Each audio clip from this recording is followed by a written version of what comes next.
Hello everyone and welcome back to our YouTube channel Savvy Forensics.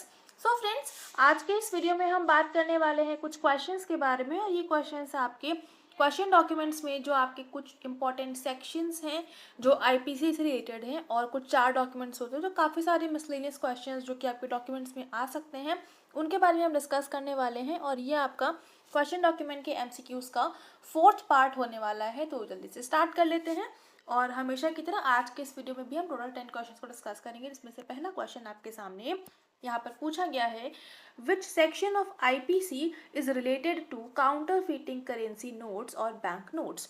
तो जो भी आपके करेंसी नोट होती है, बैंक नोट होती है, उसको उसमें बेसिकली जब आप कोई काउंटर फिटिंग करते हो, कोई फोर्जरी करते हो, कोई फेक नोट बनाते हो या उसके साथ में कोई भी तरह का आप बेसिकली फोर्जरी करते हैं तो वो आपका कौन से सेक्शन में डिफाइन करा गया है, तो वो आपका सेक्शन 489A ऑफ आईपीसी यहाँ पर आपका इसके बारे में डिफाइन करा गया है। अब ये क्या है, क्या नहीं है, क्या क्या चीज़ें इसमें इन्वॉल्व होंगी, वो सारा कुछ यहाँ पर डिटेल में लिखा है। बेसिकली जो आईपीसी है आपका इंडियन पिनल कोड, वहीं की ये डेफिनेशन मैंने यहाँ पर ली हुई है। तो यहाँ पर वही चीज़ लिखी हुई है, whosoever counterfeit or knowingly perform any part of counterfeits any currency note or bank note shall be punished with imprisonment for life, life time का imprisonment मिल सकता है यहाँ पर, और with imprisonment of either description of for a term which may be extend to 10 years and shall be liable to fine।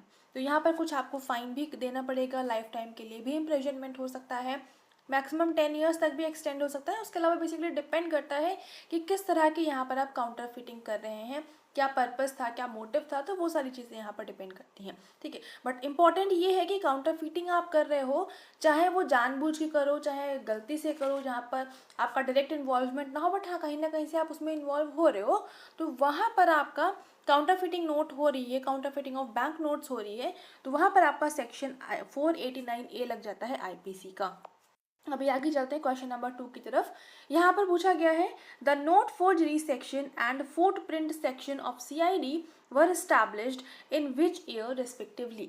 तो CID basically crime control investigation department, तो वहाँ पर पूछा गया है कि नोट फोर्जरी का सेक्शन सीआईडी का एंड फुटप्रिंट का सेक्शन सीआईडी का किस ईयर में स्टैब्लिश हुआ था। तो जो नोट आपका फोर्जरी वाला सेक्शन है वो 1917 में एंड जो फुटप्रिंट का सेक्शन है वो 1915 में स्टैब्लिश हुआ था।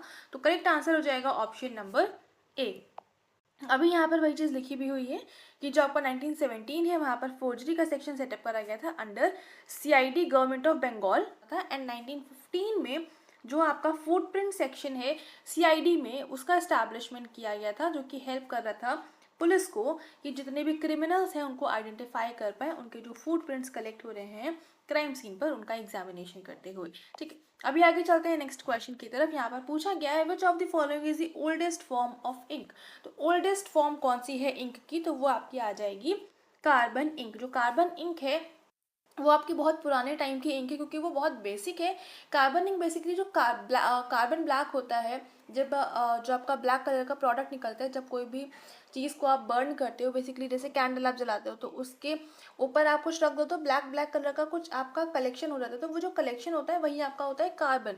तो उसी के थ्रू जो इंक बनाई जाती है वो आपकी कहलाती है कार्बन इंक, और ये आपकी बहुत पुराने टाइम की इंक है, ओल्डेस्ट फॉर्म है इंक की। ठीक है, अभी यहाँ पर बाकी जो सारे इंक के नाम लिखे हुए हैं, आयरन गैलोनेट इंक, निग्रोसिन इंक, लॉगवुड इंक, तो ये सारा हम ना बहुत डिटेल में बहुत पहले ही डिस्कस कर चुके हैं। जब हमने बात करी थी क्वेश्चन डॉक्यूमेंट्स का पूरा डिटेल में डिस्कशन किया हुआ था, टॉपिक वाइज वहाँ पर कर रहे थे। तो आपकी पूरी क्वेश्चन डॉक्यूमेंट्स की प्लेलिस्ट है, अगर आपको इनके बारे में जानना है तो आप प्रीवियस वीडियोज़ में पढ़ सकते हैं। ठीक है, अभी आगे चलते हैं और यहाँ पर जो कार्बन इंक होती है इसको हम black carbon ink, Indian ink या फिर चाइना इंक भी कहते हैं। कैसे कैसे बनता है वो यहाँ पर लिखा हुआ है। बेसिकली जो आपका कार्बन ब्लैक होता है उसी कार्बन ब्लैक को, जिसको हम लैम्प ब्लैक भी बोलते हैं, इसमें आपको वाटर एंड ग्लू मिलाकर इसका मिक्सचर बनाया जाता है और उससे जो आपकी बनती है इंक उसको हम बोलते हैं कार्बन इंक। ठीक है, आगे चलते हैं नेक्स्ट क्वेश्चन की तरफ। यहाँ पर पूछा गया है, a solution of polyvinyl acetate in acetone, यानी कि एसीटोन में बनाया हुआ पॉलीविनाइल एसीटेट या फिर मिथाइल मेथ एक्रिलेट में बनाया हुआ पॉलीविनाइल एसीटेट का सॉल्यूशन का हम यूज़ करते हैं चार्ट डॉक्यूमेंट के ऊपर। क्यों करते हैं, तो क्यों करते हैं, बेसिकली जितने भी चार्ट डॉक्यूमेंट्स होते हैं उनको स्टेबलाइज करने के लिए, क्योंकि जितने भी आपके चार्ट डॉक्यूमेंट्स होते हैं, वो जले हुए डॉक्यूमेंट्स होते हैं, वो बहुत ही ज़्यादा फ्रेजाइल हो जाते हैं। अगर आप उसमें ज़रा सा भी हवा तक लग जाए तो भी वो ब्रेक कर सकते हैं। तो इसीलिए उसको बेसिकली आपका स्टेबल बनाने के लिए, ताकि वो ब्रेक ना करे, वो फटे नहीं, वो टूटे नहीं, उसके लिए यहाँ पर कुछ स्टेबलाइजिंग केमिकल्स यूज़ करे जाते हैं, और वो यही केमिकल हैं। तो बेसिकली इन केमिकल का यूज़ करते हुए जो भी चार्ट डॉक्यूमेंट्स होते हैं उनको हम स्टेबलाइज कर सकते हैं। तो करेक्ट आंसर हो जाएगा इसका ऑप्शन नंबर सी। अभी आगे चलते हैं नेक्स्ट क्वेश्चन की तरफ। यहाँ पर पूछा गया है सिडार फॉक्स एक तरह का सॉफ्टवेयर है जिसकी हेल्प से जो भी हैंड राइटिंग होता है उसका हम कंपैरिजन और रिकॉग्निशन करते हैं। तो ये कहाँ पर डेवलप किया गया था, कौन सी यूनिवर्सिटी में, कहाँ पर, कौन से इन्वेस्टिगेशन में आपका डेवलप हुआ था? तो करेक्ट आंसर हो जाएगा ऑप्शन नंबर बी, जो यूनिवर्सिटी ऑफ बफेलो है, यहाँ पर सिडार फॉक्स का डेवलपमेंट किया था for the examination for comparison for recognition of hand writing. अभी यहाँ पर ये जो आपका सॉफ्टवेयर है बेसिकली वही चीज़ जो कुछ मैंने बताया वो यहाँ पर लिखा भी हुआ है। बाकी ये पर्टिकुलरली जितने भी स्कैन डॉक्यूमेंट्स होते हैं उनमें उनका एग्जामिनेशन करने के लिए जो भी लाइंस होते हैं, वर्ड्स होते हैं, टेक्स्ट होता है, उसका डिटर्मिनेशन करने के लिए, और जितना भी टेक्सचुअल एलिमेंट्स होते हैं उनको रिकॉग्नाइज करने के लिए ये आपका जो सिडार है इसका हम यूज़ करते हैं। और ये बेसिकली भी जितने भी डॉक्यूमेंट्स होते हैं उनके एनालिसिस के पर्पज से बेसिकली इसका डेवलपमेंट किया गया था यूनिवर्सिटी ऑफ बफेलो में। आगे चलते हैं। क्वेश्चन नंबर 6 यहाँ पर पूछा गया है which section of IPC defines using as genuine forged document और इलेक्ट्रॉनिक रिकॉर्ड। तो जितने भी फोर्ज्ड डॉक्यूमेंट या फिर इलेक्ट्रॉनिक रिकॉर्ड होते हैं जो कि जेन्यून की तरह से जिसका हम यूज़ कर रहे हैं, तो इसके बारे में कहाँ पर बताया गया है? तो इसके बारे में बताया गया है आपका सेक्शन 471 ऑफ आईपीसी। अब यहाँ पर 471 ऑफ आईपीसी में क्या बोला गया है? बेसिकली जब आप फ्रॉडुलेंटली या फिर डिसऑनेस्टली जो भी जेन्यून डॉक्यूमेंट्स हैं या जो भी इलेक्ट्रॉनिक रिकॉर्ड है उसका आप यूज़ कर रहे हो, फोर्जरी कर रहे हो उसके थ्रू, तो उसके लिए आपकी पनिशमेंट दी जाती है, और वो आपका सेक्शन 471 ऑफ आईपीसी में डिफाइन करा गया है। अभी आगे चलते हैं नेक्स्ट क्वेश्चन की तरफ, और यहाँ पर पूछा गया है जो बॉल पॉइंट पेन होते हैं उसके थ्रू जब आप लिखते हो कुछ भी, तो कई बार क्या होता है कि इंक जो रहती है वो पास नहीं कर पाती है, और जब इंक पास नहीं करती है तो बीच बीच में कहीं कहीं पर कुछ स्ट्रोक्स जो होते हैं वो लैग कर जाते हैं। तो वही चीज़ है the rolling ball and thus the production of strokes lacks ink in the strokes and produce uninked stroke बना देते हैं। तो इस फिनोमेना को हम क्या बोलेंगे? इस फिनोमेना को हम बोलेंगे स्किपिंग। क्योंकि जैसे कि कंटिन्यूअसली आपकी पेन चल रहा था, ऐसे चल रहा था, अब बीच में कहीं आपकी जो बॉल पॉइंट पेन की जो बॉल थी वो आपकी मूव नहीं कर पाई, फंस गई या कुछ हो गया, तो बीच का थोड़ा सा स्पेस छूट गया और बाकी वापस कंटिन्यू हो गया। तो बीच की ये वाली जो स्पेस आपकी छूटी है, यहाँ पर जो आपका स्ट्रोक है बेसिकली वो अनइंक्ड स्ट्रोक है। इसी वजह से ये पर्टिकुलर जो फिनोमेना होगा इसको हम बोलेंगे स्किपिंग, क्योंकि वो आपका स्किप हो गया। ठीक है, आगे चलते हैं नेक्स्ट क्वेश्चन की तरफ। यहाँ पर पूछा गया है what is used to stop feathering of ink on the paper. जो इंक के ऊपर फेदरिंग होती है उसको स्टॉप करने के लिए हम क्या यूज़ करते हैं? फेदरिंग का मतलब होता है जो आपका इंक है उसकी स्प्रेडिंग ना हो, तो उसकी स्प्रेडिंग को रोकने के लिए हम कुछ एजेंट्स को यूज़ करते हैं, और उसको हम बोलते हैं साइजिंग एजेंट। सो यहाँ पर वही चीज़ लिखी हुई है कि फेदरिंग क्या होता है एंड जो साइजिंग एजेंट्स होते हैं वो क्या करते हैं। तो आप एक बार इसको रीड कर लेंगे, आपको समझ में आ जाएगा, बाकी मैंने एक्सप्लेन कर ही दिया है। अभी आगे चलते हैं।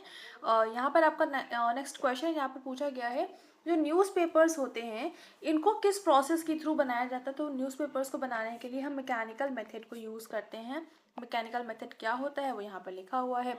यहाँ पर बेसिकली जो वुड होती है वहाँ से हम कुछ पल्प को आपका एक्सट्रैक्ट करते हैं, डिफाइब्रेट करते हैं, मैकेनिकली ये सारा काम होता है। बेसिकली ये जो आपके पेपर बनाने के मेथड होते हैं वो हमने डिटेल में डिस्कस करा हुआ है। ठीक है, तो उसके लिए आप प्रीवियस वीडियो देख सकते हैं। बाकी यहाँ पर इतना डिटेल में जाने की ज़रूरत नहीं है, बट हाँ फिर भी सिंपल सा आपको इतना पता होना चाहिए कि जैसे न्यूज़पेपर रहता है उसको बनाने के लिए हम कौन सा मेथड यूज़ करेंगे, तो मैकेनिकल मेथड। अब मैकेनिकल मेथड का मतलब क्या है, जहाँ पर आप मैकेनिकली सारा काम करोगे, जो वुड है वो मैकेनिकली सेपरेट होगी। पेपर इंडस्ट्री में जो पल्प वगैरह रहेगा तो वो आपका सारा डिफाइब्रेट करा जाएगा, वो भी सारा काम मैकेनिकली ही होगा।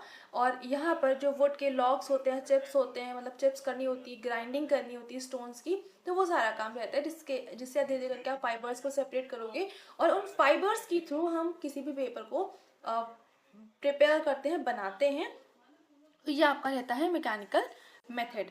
आगे चलते हैं और ये हमारा आज का लास्ट क्वेश्चन यहाँ पे पूछा गया है, लॉगवुड इंक गिव्स रेड और purple red reaction with which reagent. तो लॉगवुड इंक जो रहती है बेसिकली HCl के साथ में जब रिएक्ट करती है तो रेड और पर्पल रेड कलर का आपको प्रोडक्ट देखने को मिलता है। तो ये हो गया आपका इस क्वेश्चन का correct answer, option number B. And यहाँ पर कुछ एक एडिशनल पॉइंट है। 1847 में रूज नाम के एक साइंटिस्ट थे, इन्होंने ब्लैक क्रोम लॉगवुड इंक को डेवलप किया था, इसके बारे में बताया था, इसको इंट्रोड्यूस करा था। एक तरह का ऑल्टरनेटिव है जो कि आयरन गाल इंक का ऑल्टरनेटिव है आपका ब्लैक क्रोम लॉगवुड इंक। और ये जो लॉगवुड इंक है, लॉगवुड है बेसिकली, वो आपका जो एक पेड़ होता है, एक ट्री होता है जिसका साइंटिफिक नेम है हिमेटोजाइलम कैम्पिहियनम। तो इसका जो हार्टवुड होता है, इसका जो सेंटर वाला पार्ट होता है, इसको हम हार्टवुड बोलते हैं, उससे आपका लॉगवुड एक्सट्रैक्ट करा जाता है और उससे जो इंक बनती है उसको हम बोलते हैं लॉगवुड इंक। ठीक है, तो ये काफ़ी इंपॉर्टेंट है।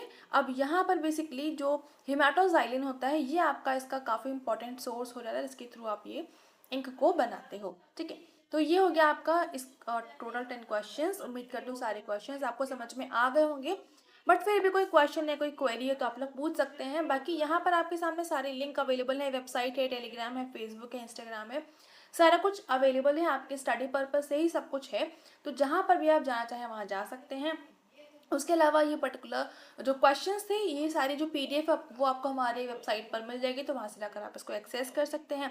बाकी वीडियो पसंद आ रहा है तो लाइक ज़रूर से कर दीजिएगा, अपने फ्रेंड्स के साथ में शेयर कर देंगे ताकि उन तक भी क्वालिटी कंटेंट पहुंच सके। चैनल पर पहली बार आए हैं तो सब्सक्राइब जरूर से कर लेंगे, बेल आइकन प्रेस कर लेंगे for daily updates. And thank you so much for joining me here.